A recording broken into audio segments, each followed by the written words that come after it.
I kindly request the audience to rise and keep standing while the ceremonial procession enters the hall.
Ladies and gentlemen, please remain standing for the national anthem.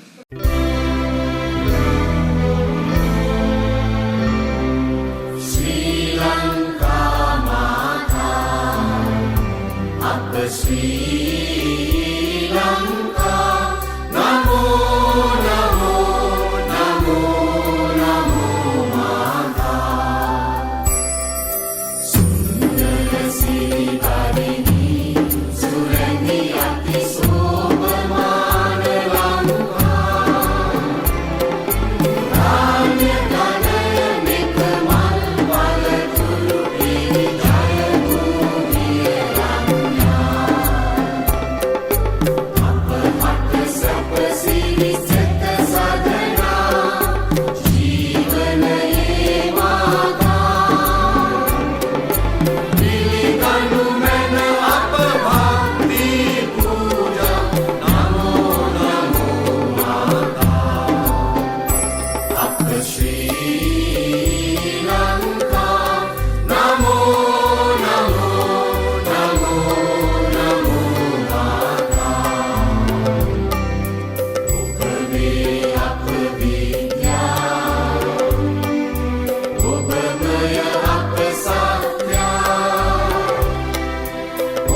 Kindly remain standing for the lighting of the traditional oil lamp.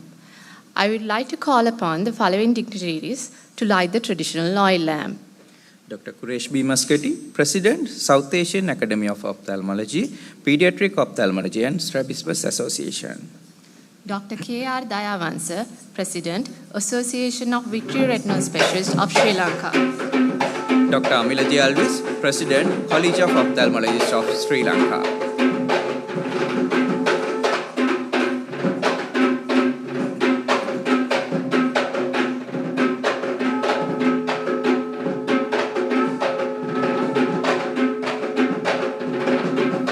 Thank you. You may now take your seats.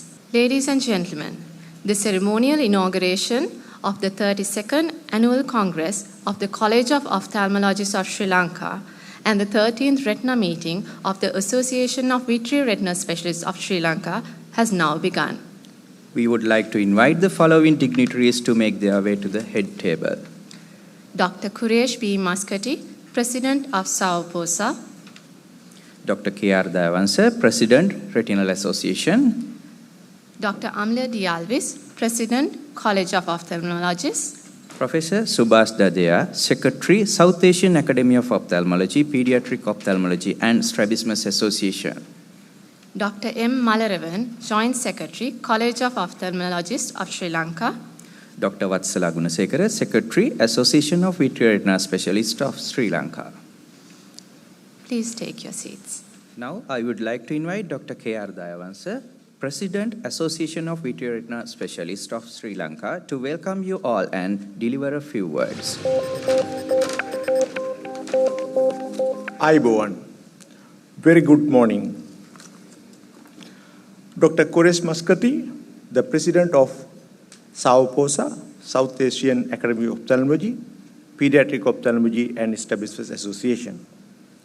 Dr. Amila Alvis, President of College of Ophthalmologists of Sri Lanka.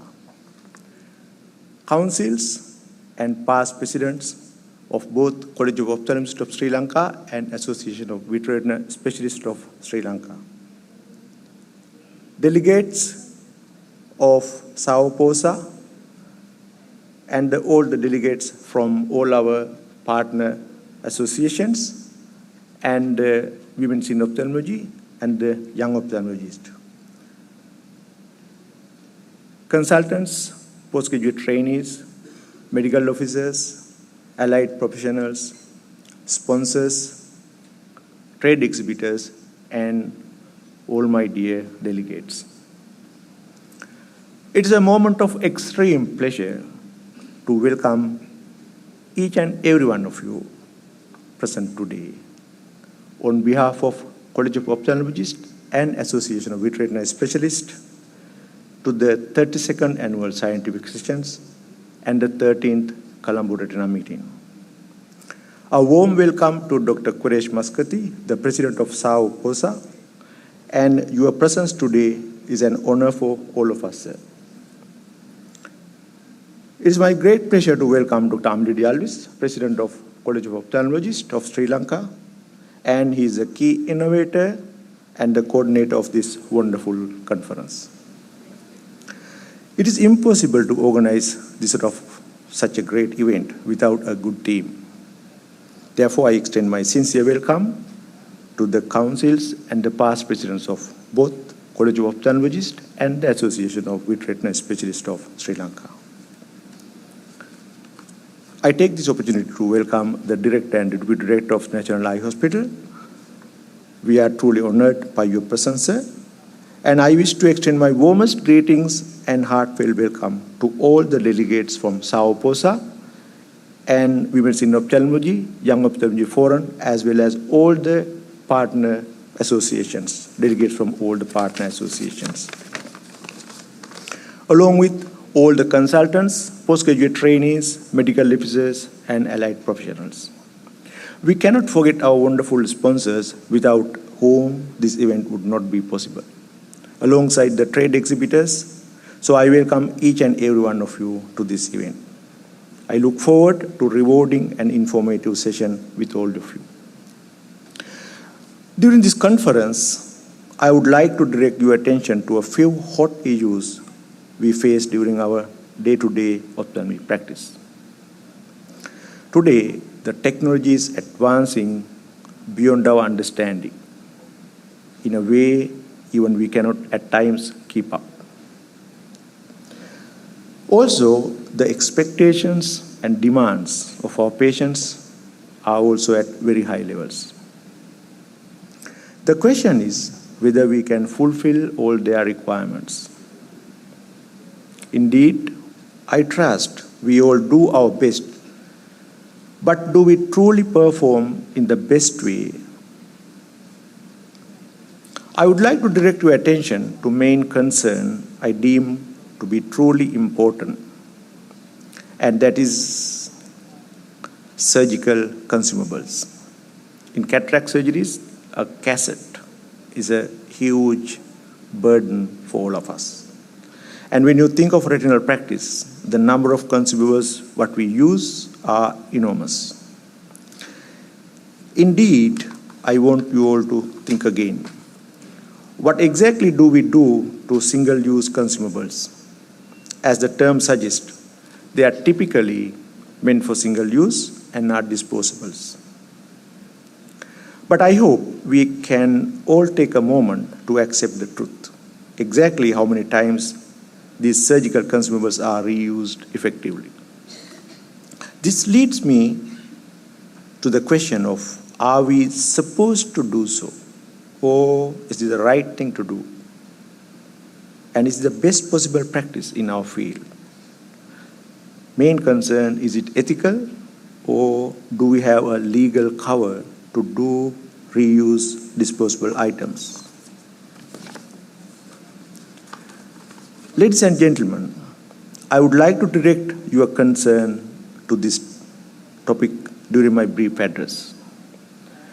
I hope to encourage you all to use this sort of platform we have today to bring up a conversation, to get the ball rolling at least within the Southeast regions to discuss this sort of issues and realize solutions or make a sort of uniform consensus among us, and hopefully facilitate a safe future to the generations that are to come. And finally, I hope you will excuse me if I was remiss in mentioning individuals by name to welcome you all. But I guarantee that the memories of next few days of this meeting will be everlasting in your hearts. I hope this will be a fruitful and rewarding experience for everyone. Thank you very much. Thank you, sir. I would now like to call upon Dr. Quresh B. Muscati, President of SAOPOSA, to address the gathering. Ayo Bhavan. I am extremely happy to be here, and my dear President, Dr. Amila De Alvis, President of the College of Ophthalmology, Sri Lanka, Dr. Dayavansa, President of the Vitreoretinal Society, Dr. Vatsala, Secretary of the Vitreoretinal Society, Dr. Subhash Dadaya, Secretary of SAOPOSA, and Dr. Malaron, Secretary of the Secretary of the College of Ophthalmology. My greetings to you from SAOPOSA. So this is what SAOPOSA is all about. For those of us who are not aware of this organization, I don't blame you, because we are a very low-key organization. The colors used are random, have no hidden connotations, and the maps of the countries are certainly not to scale and not necessarily very accurate. So apologies. This is the countries which comprise the South Asian Academy of Ophthalmology, Pediatric Ophthalmology and Strabismus Association. Not all of them are active. We hope to get all of them on board as soon as possible. So a little history of SAOPOSA. We had this SAO, formerly called the SARC meetings, for decades. It's the South Asian Academy of Ophthalmology. It's been around. We just had a meeting in Bhutan a week or so ago. In 2018, at the SAO meeting in Nepal, a need was felt to have subspecialty societies, as all subspecialties have grown considerably since SAO was founded. Hence, SAOPOSA was born along with the other subspecialty SAO societies. And it was not such a traumatic birth. It was quite a normal delivery. Unlike most of the other subspecialty societies, SAO thrived. Our office bearers are myself, Vice President Dr. Seema Qayyum and Dr. Kazi. Secretary is Dr. Subhash Dadaya. Treasurer is Dr. Srijana Adhikari. Apologies for the spelling mistake. Luckily, she is not here to point it out. Joint Secretary Dr. Niuma Fatimat from Maldives. Chairman Scientific Committee Dr. Sudarshan Khokar, who's here. And Editor Dr. Samira Irfan from Lahore, Pakistan. We've held some meetings so far. 2018 was Nepal, where we were founded, as it were. 2019, we had an excellent meeting in the Maldives. And then COVID came along. We did have an online meeting arranged by our colleagues in Sri Lanka in 21. And we are now meeting in 24 in Sri Lanka. The fun fact is that Sahoposa is the only ophthalmic society in the world to have derivatives of the word ophthalmology twice in its name. I did a lot of research on the net and found that no other society has ophthalmology written twice. South Asian Academy of Ophthalmology, Pediatric Ophthalmology, and Strabismus Association. So we need to be proud of at least one fact there. So I appeal to all to present to strengthen the hands of Sahoposa by attending subsequent meetings in large numbers. We hope to have the next meeting in Mumbai, where I hail from. Volunteering to contribute to the journal. The journal has had a great start after Nepal and then died a slow, whimpering death, but it can always be revived if we get interest from others. Please offer to host subsequent meetings in different venues. We can offer observerships for youngsters if you have a teaching program. And I would welcome everyone in this audience. You're all members of Sahoposa just because you belong to one of the 7 countries which I depicted, to keep Sahoposa relevant by suggesting new ideas to us.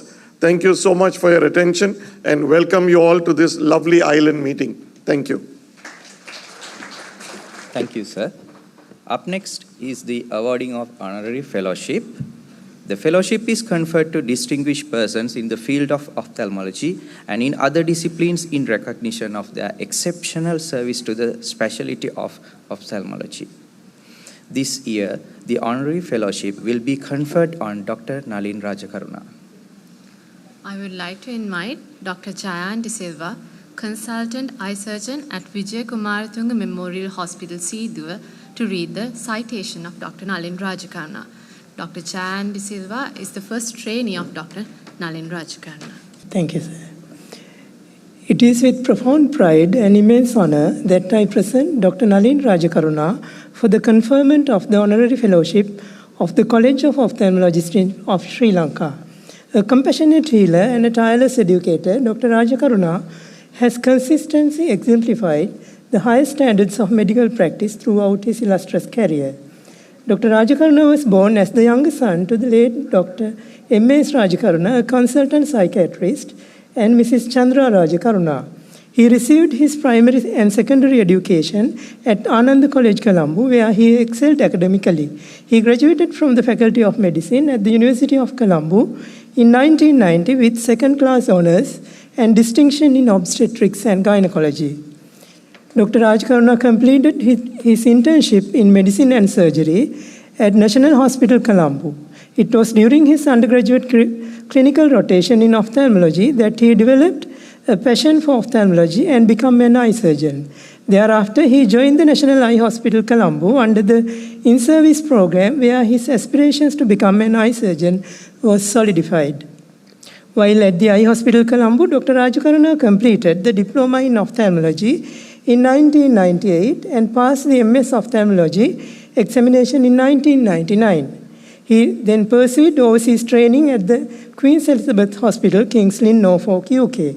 Thereafter, he got the opportunity to serve at H.M. Stanley Hospital, St. Asaph, North Wales.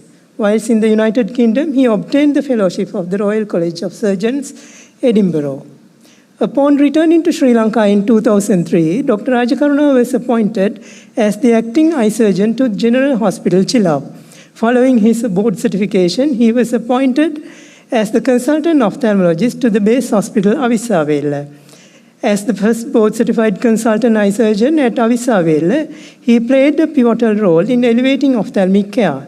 He tirelessly worked to enhance the infrastructure of the eye unit at this hospital. After completing 4 years of dedicated service at Avisavella, he served as the consultant ophthalmologist at Maravilla, Watupitiwala and Horana Base hospitals.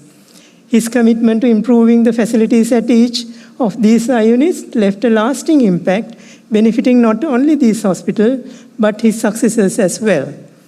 During his tenure at these outstation hospitals, he organized mass screening camps for eye diseases, outreach cataract surgery camps, and public awareness programs on eye health.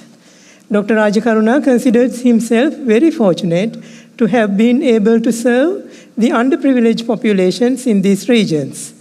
His exceptional service in restoring sight to the needy is deeply appreciated and remembered by those who benefited from his care.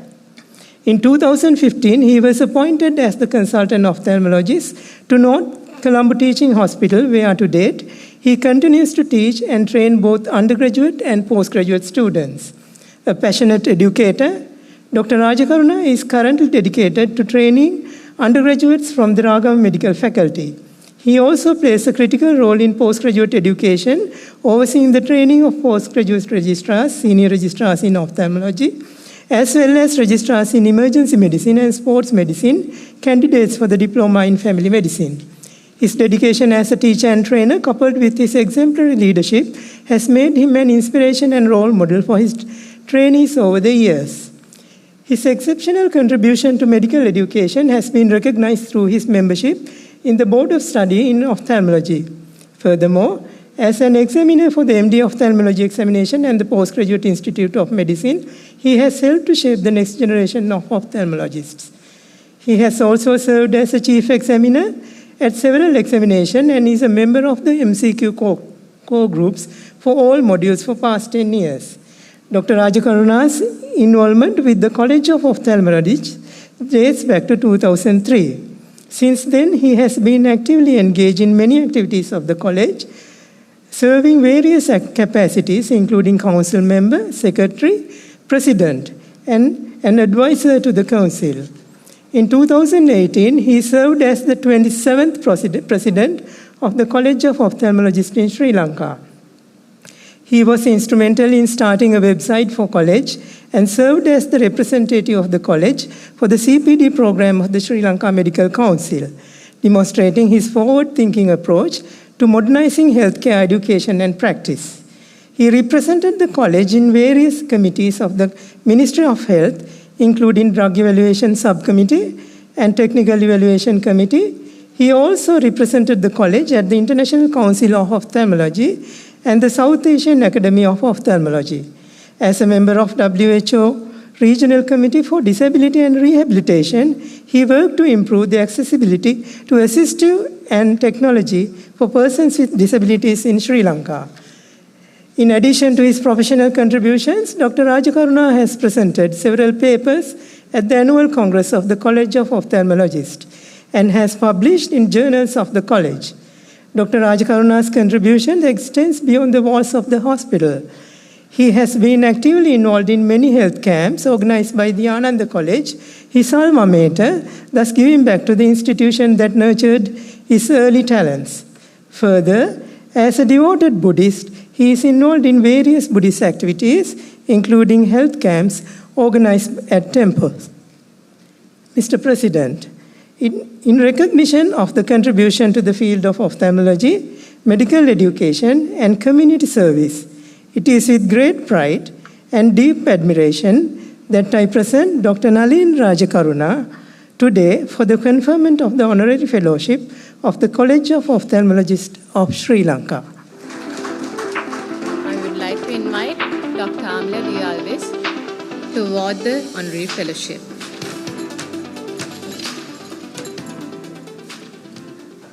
This is to certify Dr. Nalin Rajakaruna has this day been admitted to be a Fellow of the College of Ophthalmologists of Sri Lanka in recognition of the achievements and benefactions of the said personage.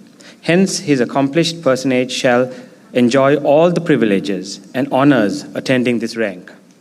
This certificate with the seal of the college and the signatures of its president and secretaries affixed here to by the authority of the council is presented as testimony to this matter on the 12th of September 2024.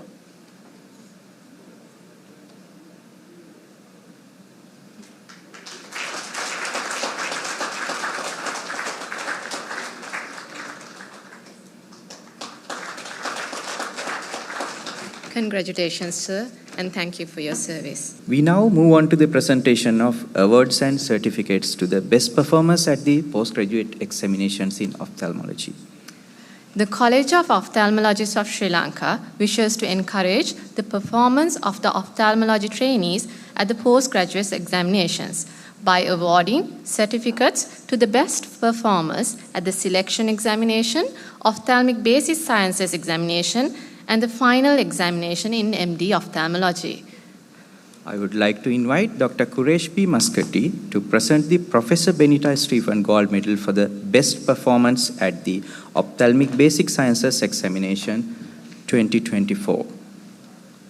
This best performance and the gold medal and certificate is won by Dr. G.A. Dilini Aravindika, Registrar in Ophthalmology for the year of 2024.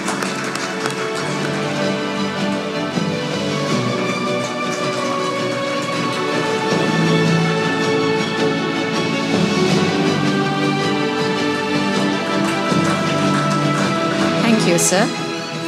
May I invite Dr. Amiladi Alvis, President of the College, to present the certificate for the best performance at the MD Ophthalmology Final Examination 2023. The best performer at the final examination in MD Ophthalmology 2023 is Dr. Praveen Dayasena, Senior Registrar in Ophthalmology.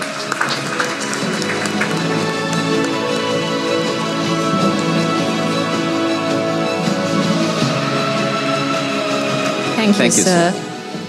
Now, ladies and gentlemen, we move on to the main part of the inauguration ceremony, which is the presidential address. I would like to invite Dr. Amilati Alvis, President of the College of Ophthalmologists of Sri Lanka, to do the honors. So, at a time in our country where about 40 candidates are vying and speaking, delivering addresses to the audiences island-wide in trying to become the next president on the 21st, it gives me great honor and I feel a sense of pride to stand here as I was elected unopposed a few months ago, and I'm enjoying it as much as I could without all the extras that go with applying and contesting a presidential election.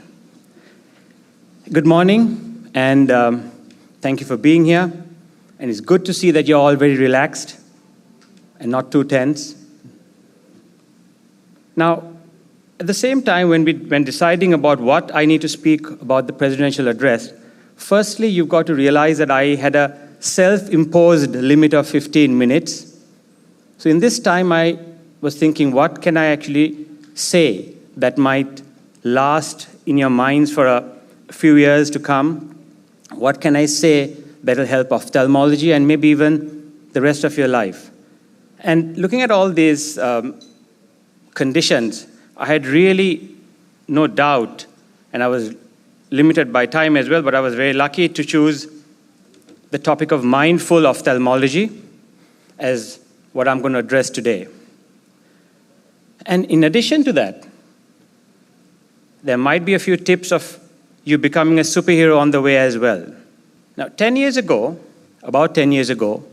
on a busy clinic day that I was already running late, I had so many things going on in my mind that I was trying to juggle at the same time mentally. I had backed up clinics, I had another list to do. I had also to pick up my children on time from school. Anything could get late, but not that. And in walked 81-year-old lady, helped by her daughter because she couldn't see anything. She was obviously there against her will because she didn't want to be there. And then the examination took place. She had bilateral cataracts. And I was in a bit of a hurry as well. And she was also in a hurry to leave before I did anything to her. So overall, the consultation was a bit of a struggle for the both of us. I fixed her for a surgery, and the surgery was even more a struggle. She didn't understand the concept of what she will and will not feel during topical anesthesia, because I didn't take the time to properly explain that. As we started, she perceived pressure as pain. She started struggling. And as that went on, it got even more difficult. The more she moved, the more she struggled, the more she squeezed her eyes. I asked her not to do it, as if she was doing this on purpose just to challenge me on that day. Luckily for her and also for me, the surgery went off well. We got the implant in. And I saw her routinely post-op.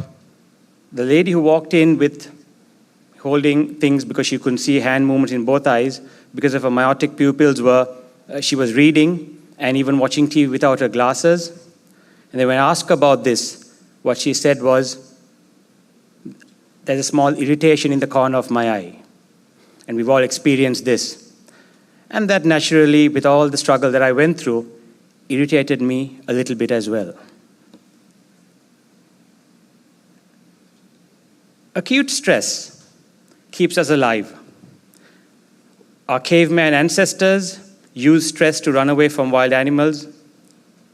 We sometimes use stress, the acute stress, to run away from angry colleagues and friends, family members. Even if we go for a run or we walk, that's a stress, acute stress that we're intentionally exposing our bodies to. But the problem is that chronic stress is killing us all slowly. Our busy days are packed back to back. Just like a computer with many tabs open, we've got so many things that we're mentally juggling at any one time. And we are either thinking about the negative experiences of the past, and we are projecting this into the future and worrying and being anxious about the future, and we are rarely in the present moment. Studies say, on average, it's about 5% that we spend consciously during the day. So with this, what happens is that decision-making is tired, it's flawed, it's based on worst-case scenario, and like I said, is made in an unconscious way. And when this unconscious decision-making takes us, where it takes us is, it's a herd mentality. We just do what is routinely to be done, we go with the flow, and our life goes by. And overall, this is known to definitely lower our levels of happiness and contentment. Us ophthalmologists and those in the field of eye care, we are no exception.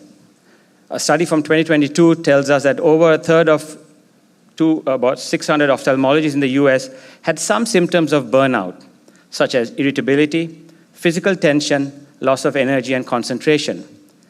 Now, we've all had this experience, but often it's misinterpreted as just being tired and hungry. And also in Sri Lanka, with the challenges we've faced over the last few years, with human resources and other resources being limited at some times, are these numbers higher in our population? Now, I'd like to take you through a small exercise where I'd like you all to close your eyes, everyone. We close our eyes and we imagine ourselves in the middle of a frozen lake. We're standing there, we're taking a step at a time. It's cold, there's wind. We're taking a step at a time, trying to find our way to solid ground. We take every step very mindfully.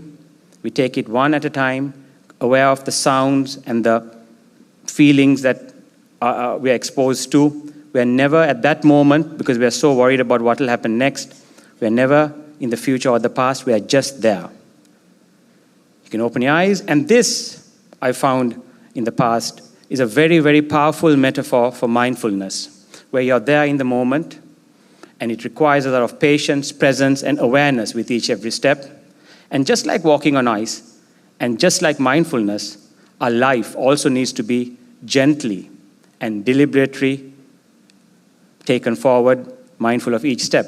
And remember, also accepting uncertainty in the next step is something we've got to accept. But we find stability in the present moment, and that gives us the best chance not only to survive, but to thrive, right? So our superpower number one that all humans we have or we have the ability to develop, and it's innate, it's inside of us, is the ability to be mindful.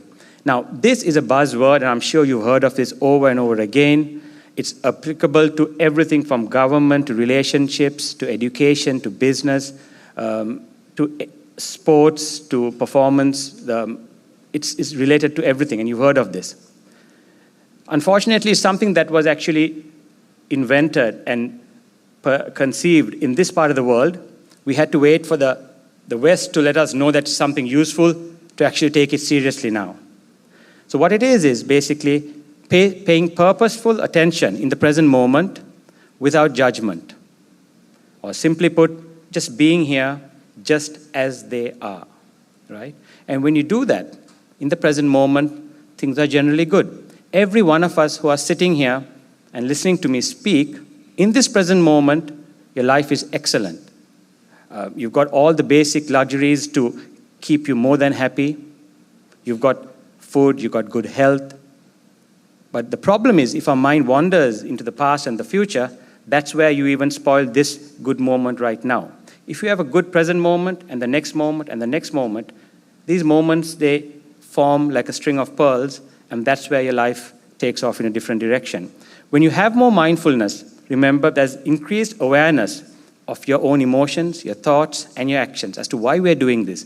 Is this appropriate or not?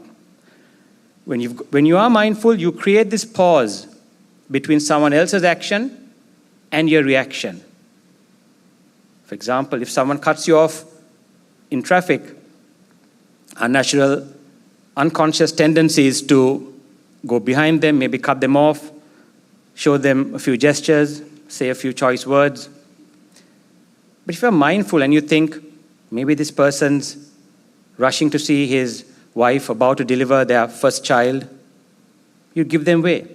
And when you think of it even more mindfully, we've cut other people off as well ourselves. So this pause is very important for you to react more appropriately. Now, what are the benefits of mindfulness to the ophthalmologist? Like I said earlier, it really helps manage chronic stress and keeps you healthy to continue performing the amazing work you do in making people see. It improves learning, it improves training abilities, and thereby obviously improves patient outcomes. We talk about work-life balance, but I like to add to that the word isolation, right? As we're going to speak, we want to isolate our problems that we have at work and not take them home, and vice versa. And also mindfulness as surgeons, as physicians, will give us clarity of not only our daily goals, but our goals on the long term as well. Now, what about initiating mindfulness? When I speak about this to lots of my friends, I mean, they're like, no, we don't have time to go into an isolated forest and sit in a cave for a few days and, meditate nonstop. But that's taking it to an extreme. So initiating mindfulness could happen as simply as, if I ask you right now with me, we take a breath, inhale for 8 seconds. Could you do that with me? Inhale for 8 seconds while counting. Inhale, inhale, inhale, inhale. You hold that breath for about 6 seconds. And you exhale this breath for about 10 seconds. You are very slowly exhaling for longer than you inhale, and you're emptying your lungs. This little few seconds of what I told you to do is a simple step in mindfulness. You could employ this between clinics, between patients, between surgeries, just to calm down when you think that things are getting a bit overwhelming. And this works simply, medically we know, by engaging the vagus nerve, and that stimulates the parasympathetic nervous system, which helps you calm down and relax. You can also employ mindfulness while doing your daily activities, like brushing your teeth. Commonly, when we are brushing our teeth, our mind is never right there. When we're brushing our teeth, we're thinking about what we're going to get ready, how we're going to get dressed. When you're getting dressed, we're thinking what we're going to eat, and this goes on. Your mind's always somewhere else as compared to what you're doing. But if you brush your teeth with mindfulness, the toothpaste being put on your brush, you're brushing up, down, left, right, you're washing your mouth, you're spitting the water out, and that task is complete. If you do that mindfully, that's all you need. You need to set aside hours to be mindful. labeling your emotions is a very easy way, right? You can label your emotions even now. Could be the emotions when you're listening to me speak of being interested. It could be your emotions of being bored. It could be your emotions of waiting for tea, like I know some of you are waiting. Just label your emotions. And then when you've got that as a habit, it becomes much easier, because when you see yourself or you feel yourself getting angry with someone and you label it as being angry, it's very difficult for you to continue spiraling down that path. You change directions. And like I mentioned earlier, role silos. Now, we've got some amazing people in the audience here, and we are here, I suppose, predominantly as eye surgeons and optometrists and industry providers today. But you've got other roles in your life. Your parents, your wives and husbands, your children, your students, your teachers.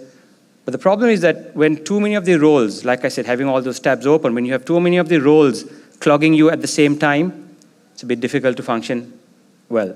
When you're driving from home to work, you're not an ophthalmologist, you're not a mother, a father, a student, or a teacher, you're a driver. You've got to keep that role separate from when you reach work. When you reach work, you're no longer a family member, but an ophthalmologist, right? Now, if you use these simple techniques and make these habits, and you use the power of habit to embed these routines daily into your daily routine, that's where mindfulness initiates. And then, who knows, if you see the benefits of doing this, right, maybe even a small meditation practice might be the next result. Now, coming back to my friend, my 81-year-old friend who wasn't very happy with me for her first eye, she decided to wait another whole 4 or 5 years to get her second eye done because she was doing so well with her first eye. But this time around, I mean, she's grown 5 years, 6 years older. The cataract's grown 5, 6 years more mature. And I've grown slightly more mindful as well. My clinics were better timed. I had better space between patients. There was a room in my day and during my timetable for possible delays. The consultation was slightly more mindful. I had clear thoughts. I had good eye contact. My body language and tone was supposedly a bit better. And I got used to active listening. You are really listening to someone, not waiting for them to finish so that you can speak. And getting her to do the second eye was a bit of a difficult conversation because she could do well with one. But in these difficult conversations, remember, mindfulness helps you be more calm, more empathetic, and it helps you pause, invite questions and slow down, and makes even the most difficult conversations slightly better. The surgery was better as well. It was less of a struggle, right? Because when you're mindful, what happened in the previous surgery or your previous list is not bothering you right now. You're here in front of this one patient, you're going to operate, and even within that surgery, each step, when you do it mindfully, everyone who's a high-volume surgeon will know you're less tired and you're just getting that step done, you're getting to the next step. And most importantly, when you're actually mindful, you're thinking about the patient's perspective. For us, this is a patient who we're operating to get to the next patient and then get home. For this patient, who doesn't understand exactly as to what's going on, it's a terrifying experience. They're awake, they hear everything, and it's their eye that you're operating on. And also, when this lady, when she came for her post-op care, as expected, and I asked her, how are things? The vision's improved nicely. As expected, her first thing was, even this eye now, I'm having a little bit of an irritation. But this time around, without being irritated, I said, and I thought to myself, I mean, if she doesn't tell her eye surgeon about her irritation in the eye, who is she to tell this to? I accepted her complaints and the fact that her vision was good equally, and we moved on. Now with this mindful approach that's initiated and getting even stronger, there's a story, one more story that I'd like to narrate before I end.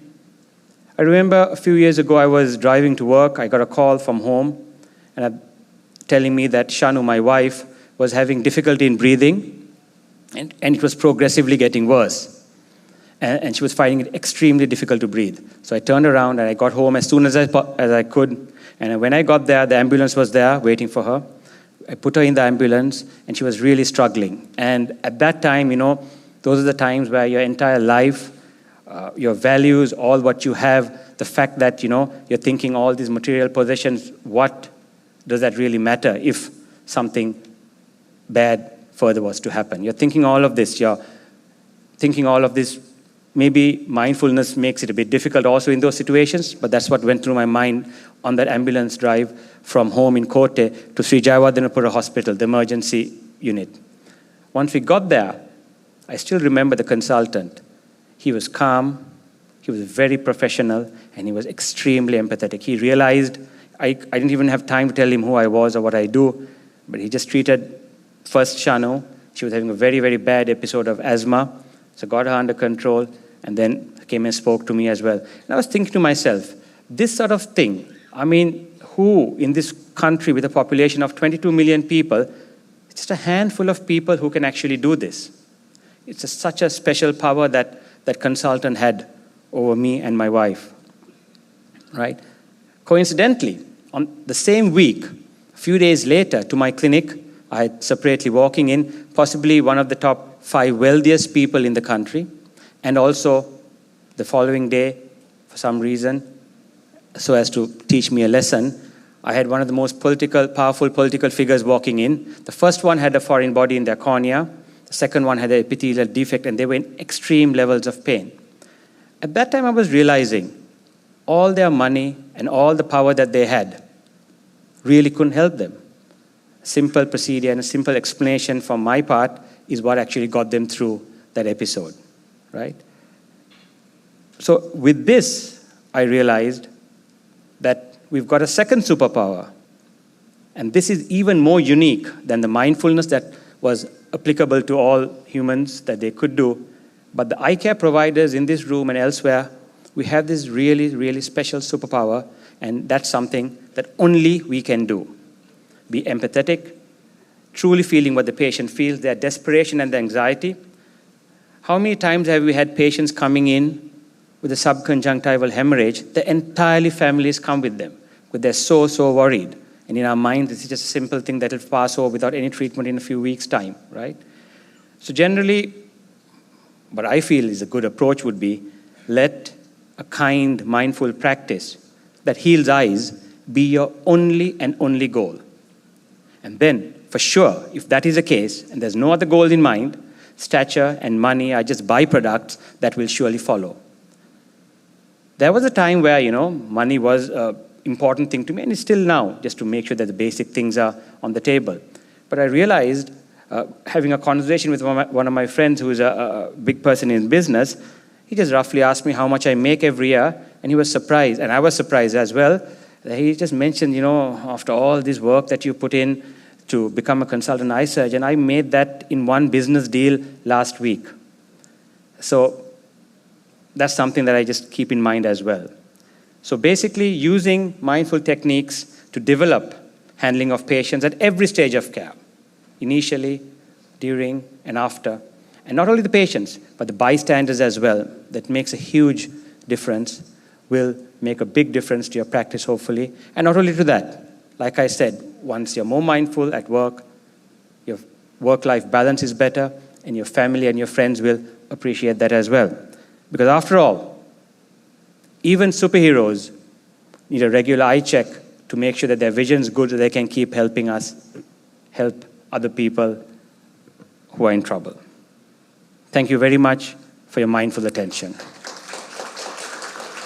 I've also got the great honor of delivering the vote of thanks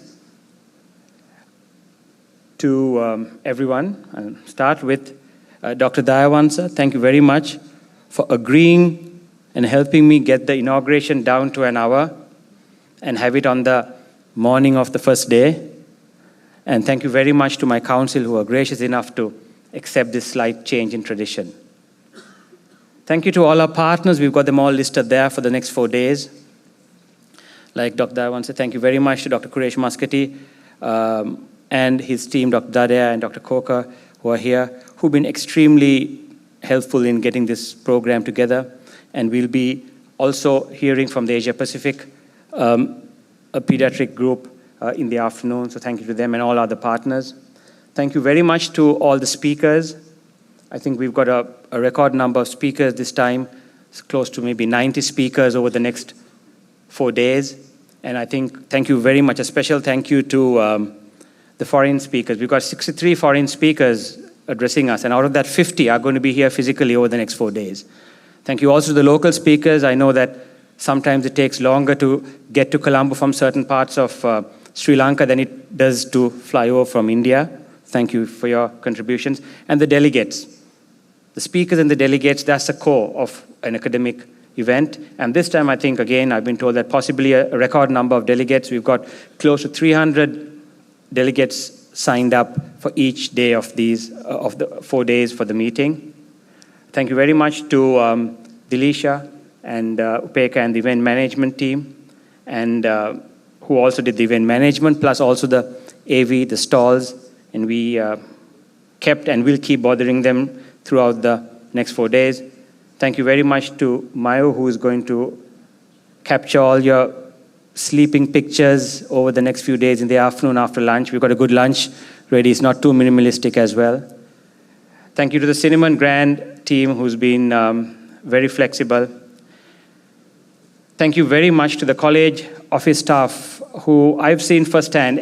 Everyone goes on about how this is a lot of work, and being the president, I've spent a bit of time, not enough, but spent a bit of time in the college office this year, and I realized to put an event like this together, it's unbelievable amount of physical work, organization, and attention to detail. So thank you very much to Saman Mali, Kumari, we got Nipun, and also Mel. Thank you very much for making this possible.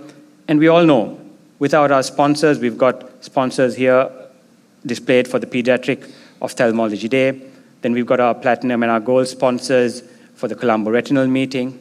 Got a few other sponsors also helped. And no matter how much you contributed, I know you contributed as much as you could. Every single rupee is valuable and means a lot that you took the effort to be part of the program. And also, in addition to this financial input that you give us at this time of year, we've also got to thank you and acknowledge you for the amazing work that you do to enable us to deliver the eye care that we do. Without that, it's not only the finances, but everything else, the support that you give us.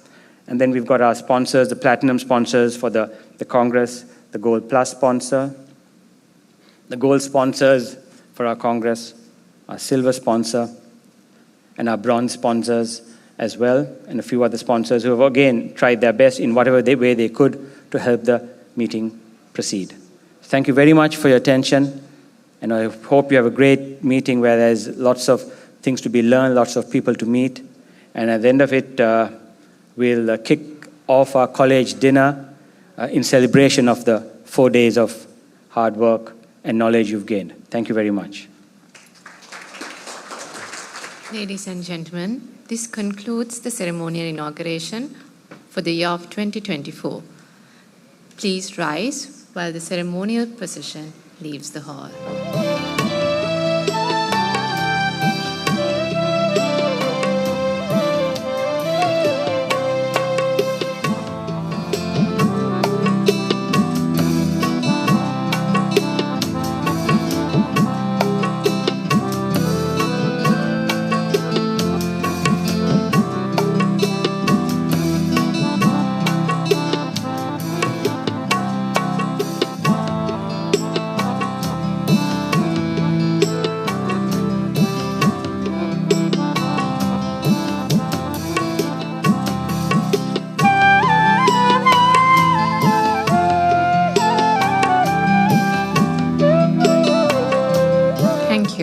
You may now enjoy the refreshments.